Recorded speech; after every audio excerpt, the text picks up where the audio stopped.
from the Fallout #1 was an interesting issue to read, especially in the aftermath of the US and the Trump administration bombing 3 nuclear sites in Iran.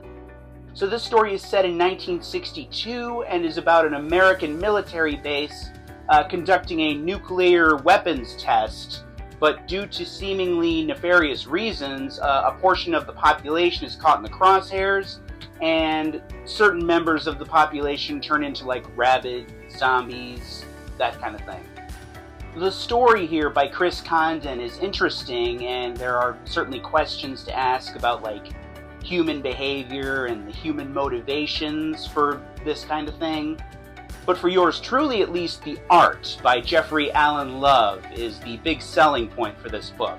It's got a really distinct and unique feel and texture to it. It really stands out from everything else on the shelves right now. On the early pages, it's kind of got an old-timey broadcast TV type look to it, but then as it goes on, they up the contrast seemingly between the black and the white and give it like a vintage horror movie feel to it, and then the later pages have like a smoky, tattered feeling in the air. The art on this book makes for a great experience from a reading standpoint.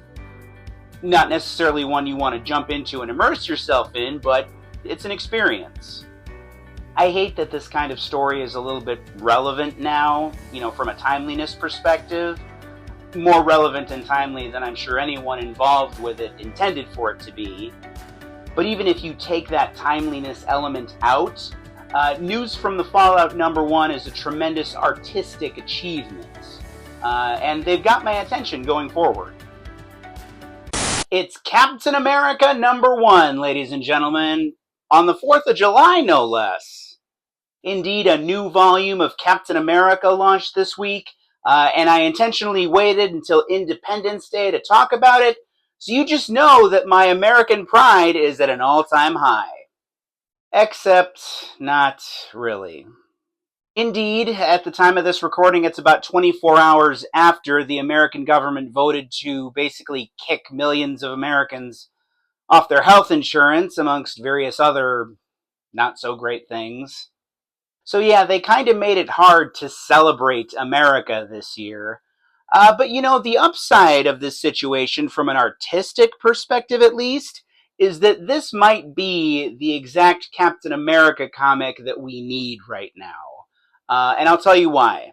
So this story is set between Steve Rogers, Captain America, being thawed and kind of re-emerging into society, and when he joins the Avengers. So there's that middle period there that this story takes place in. And the Avengers want him to join, but, Steve Rogers was a soldier during World War II, so his first allegiance at this point is to the U.S. military, so he becomes an asset of the U.S. Army, basically. But of course, we know he eventually does join the Avengers, so this looks like it's going to be a story about how Steve Rogers becomes, I guess, disenfranchised with the American military, and ultimately decides to be an independent agent of sorts. People who aren't familiar with comic books, superheroes, etc., tend to think that characters like Captain America and Superman, too, are basically blind flag wavers, like they're mascots of the American system. And that's really not true. I mean, Captain America represents the values that America is supposed to have and represent, and sometimes when America deviates from those values, it's Captain America that's supposed to kind of lead by example and show it the way. And I like the idea of a story that shows us how Steve Rogers came to realize that was his role. Like the idea that you can be a patriot but not be in love with your government 24/7. What's more, this story kind of revises the Captain America / Marvel Universe timeline, and it's set in the years following 9/11. And it looks like our villain for this story was heavily influenced by 9/11. Like the opening page is just him looking up at one of the Twin Towers falling. As a millennial, my formative years, like my high school years, were in the aftermath of 9/11. And, Chip Zdarsky is only about 9 or 10 years older than I am. So I'm very curious to see how this hits home for someone like me, sort of the post 9/11 image of Captain America and his world. But yeah, Chip Zdarsky is our author here. He's just coming off a Batman run, and he also wrote Avengers Twilight, which was a very Captain America-centric story that sort of talked about the soul of America and that kind of thing. So he's very well suited to give us an ongoing Captain America series right now. And like I said, it may just be the Captain America book that we all need.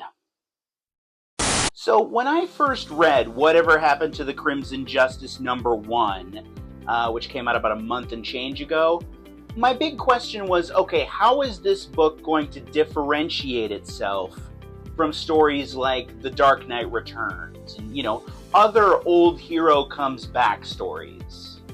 And, after reading Whatever Happened to the Crimson Justice #2, which came out this past week, I think I know how to answer that question. And I like the answer that we get. So in this story, the Crimson Justice, Batman-esque superhero in a big city, is being lured out of retirement by a villain that has seemingly returned. And in this issue, that process continues.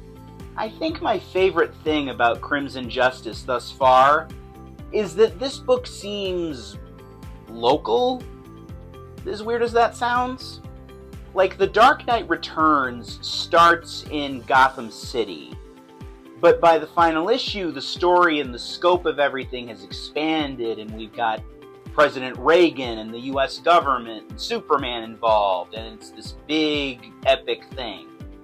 Thus far, Whatever Happened to the Crimson Justice is very much contained and woven into the fabric of this fictional Empire City. Like our retired hero works at a coffee shop in the city, and a retired supervillain volunteers at the library, that kind of thing. Granted, in future issues, they could blow it up and make it bigger in scope, but I hope they don't do that. I hope that this story remains about a hero and his city. What's also kind of interesting about this book is that each issue thus far has had its own graphic moment of sorts. Like in issue 1, there was a scene in the aftermath of a graphic sex act, and then in this issue, there's a more gory type scene. For me, they're kind of walking that fine line in terms of overdoing that kind of thing, but they're still in bounds so far. Today feels like a good day to talk about Superman. Don't ask me why, it just does. No, of course, the new Superman movie, fittingly titled Superman, hits theaters officially today, and I'm excited to see it. I don't know if I'll see it for another couple of weeks just because of my schedule, but people seem to like it. And to coincide with the film's release, DC Comics put out a few different Superman issues this week, plus a new Supergirl issue. That's great, no complaints. And the best one of them all, in my opinion, was Superman Treasury 2025 Hero for All by Dan Jurgens and Bruno Redondo.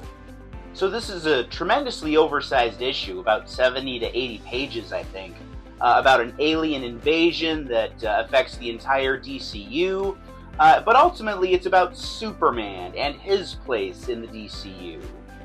So Dan Jurgens wrote this, and Dan Jurgens is like a quintessential Superman writer and artist.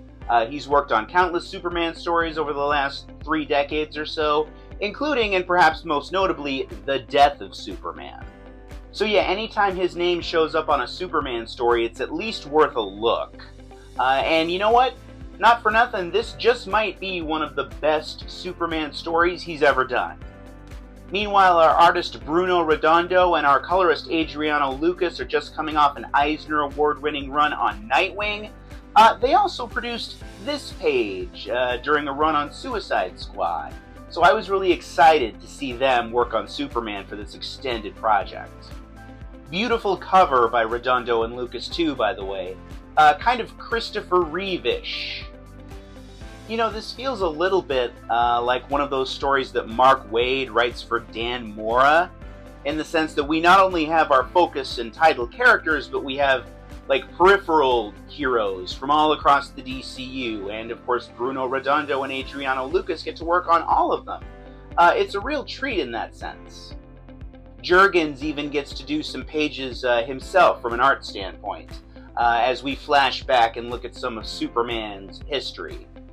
I really like the way Lex Luthor is portrayed in this issue. You know, sometimes getting him right is equally as important as getting characters like Superman and Lois right. Ultimately, of course, this issue shows us that it's not Superman's powers that make him great and special. It's his soul and the love and the friendships and the relationships that he creates in his life. There's no better time to have a Superman story like that. This might just wind up being the best Superman comic to come out this year.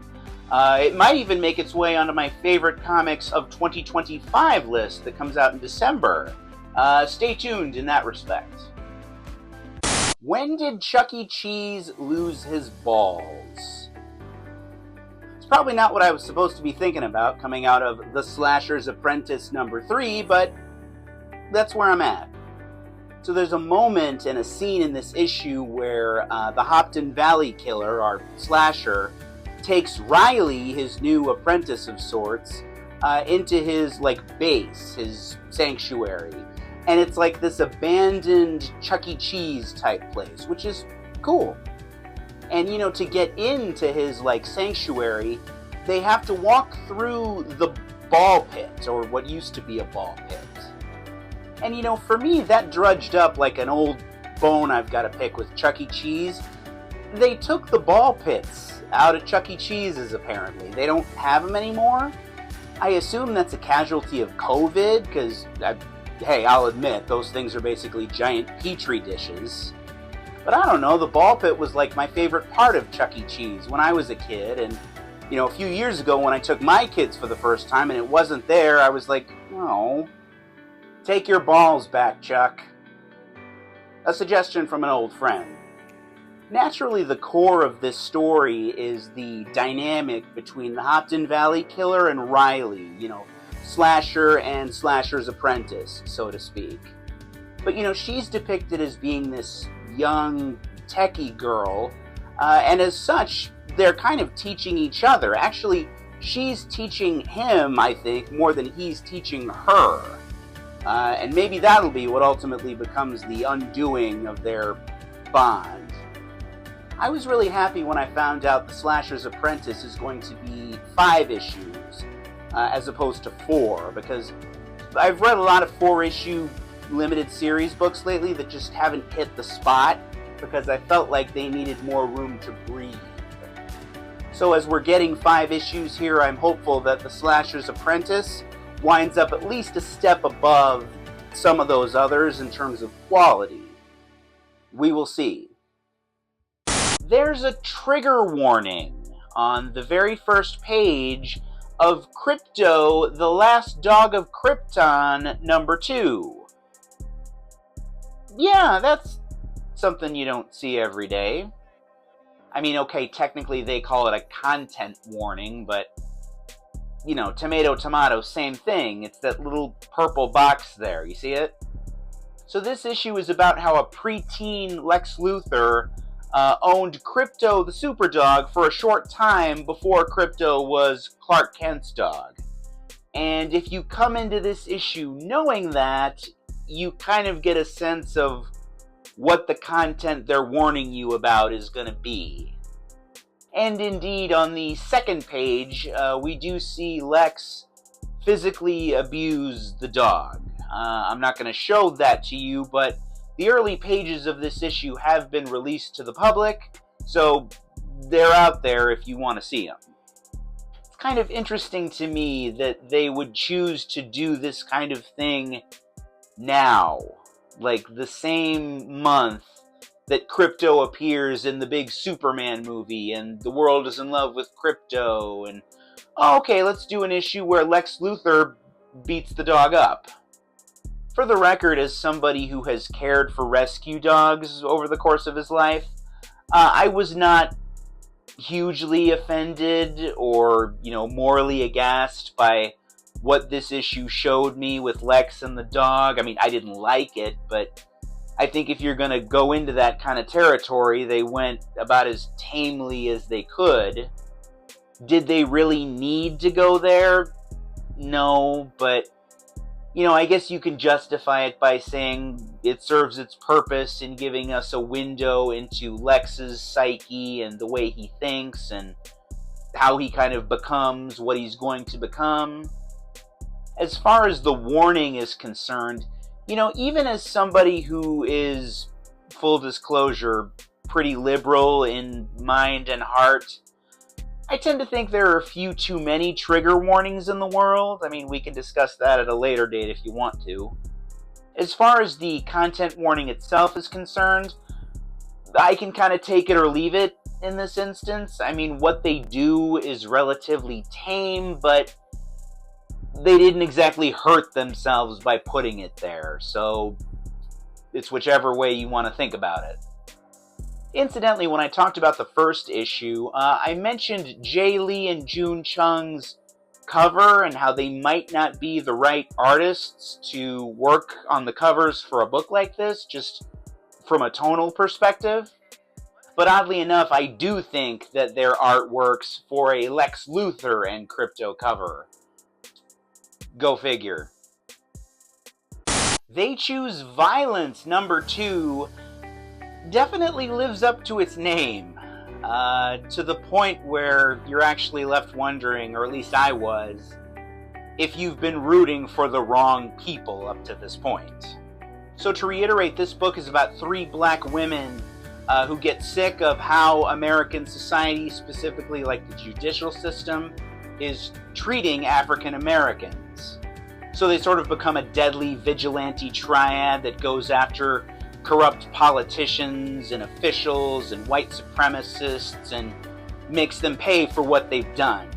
And the first issue, in my mind, kind of made them look like 3 black female versions of the Punisher. And you can get behind that in the same way that fans get behind the Punisher. You've got this person that's punishing bad people and making things right in the name of justice. But then in this issue, we learn that there's a more sadistic side to what these women are doing. I'm particularly looking at the character called the Impaler.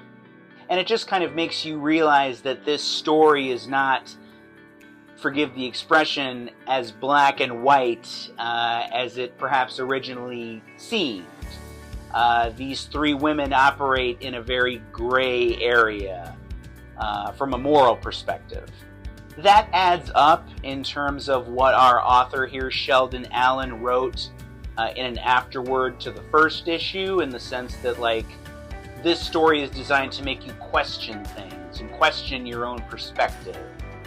So, of course, it's not as simple as just 3 violent heroes going after bad guys. We're kind of left to question the nature of violence itself.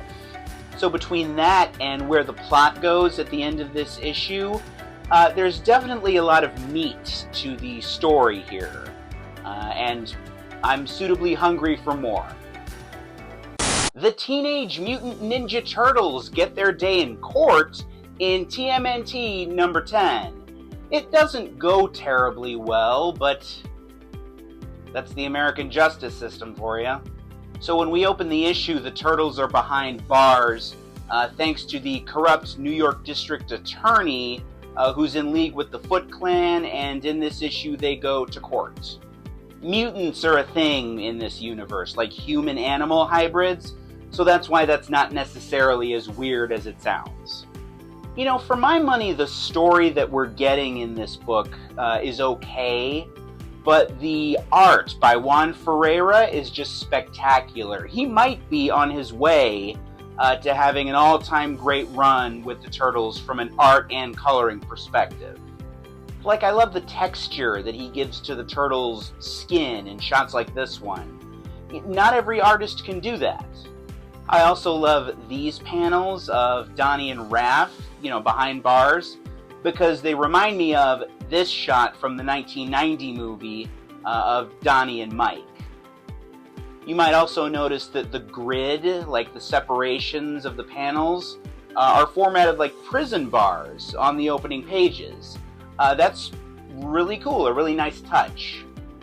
One of my favorite Ninja Turtle covers to ever come out of IDW Publishing is this one by Gavin Smith. It's like a Raphael mugshot type cover. This was Teenage Mutant Ninja Turtles number 141 from a couple of years ago. I love it because it's just so out of the ordinary for the Turtles. You never see them, or at least you usually don't see them, in that kind of environment.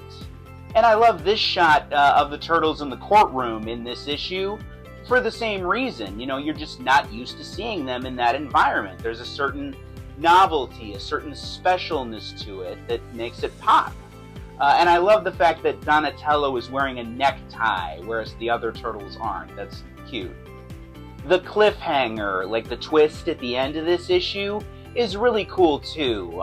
This might actually be my favorite TMNT issue that IDW has produced in some time. So I recommend it. DC Comics continues to invest in Krypto, the dog, not the currency, in Superman Unlimited number 3. How many times do you think that joke, or like a version of that joke, has been used either publicly or privately since Krypto first showed up in that first Superman trailer?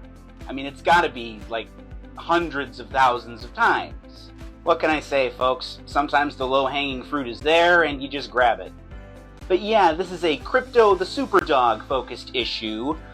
We see various moments from Krypto's life, ranging from like his early days with young Clark Kent, to some adventures with Superman, to a time with John Kent, and then a confrontation between Superman, Krypto, and Toyman. One of the things I really appreciate about Dan Slott's writing is that he remembers that Superman comics are supposed to be fun. Like, it should be fun to read a Superman comic book. The art here by Raphael Albuquerque and the colors by Marcelo Maiolo are really good at getting that across, but I'm mainly talking about the writing here. I think that modern superhero comic book writers, some of them at least, can sometimes be guilty of trying to be a little too high-minded with their stories, and as such, it kind of feels like they get up their own ass a little too much. And that's not to say that you can't be smart in writing a superhero comic book, but I'm just really grateful that in writing Superman Unlimited, Dan Slott remembers to keep the sense of fun and excitement and childlike joy instilled in the proceedings. You don't always see that with Superman comics nowadays. That's something that was true of his work on Spider-Man, too. And I think it's one of the reasons he's so successful with superhero stories. Like, for instance, the early pages of this book are about Clark trying to train Krypto to use his powers in a non-destructive way, and there's this shot of Krypto in a bathtub that he has just filled with junk and wrecked, and it's fun. There are a few different moments like that in this issue, including one where John Kent, a young John Kent, takes Krypto for a walk, and Krypto gets excited and pulls him all around the world. They go past like Smallville, Gorilla City, etc. But at the same time, the book's heart is in the right place, which is so important. Like, for instance, there's a panel here where young Clark tells Krypto that the strong are supposed to protect the weak. That's a really great Superman moment, and a sentiment that, quite frankly, many in the real world would be keen to subscribe to. Late last year, coming into this year, I talked about how Wonder Woman comics these days are better than they've been in like 20 years. I'm starting to think, and I'm hoping, that we're about to get to a similar place with modern Superman comics. Certainly that's a goal worth striving for.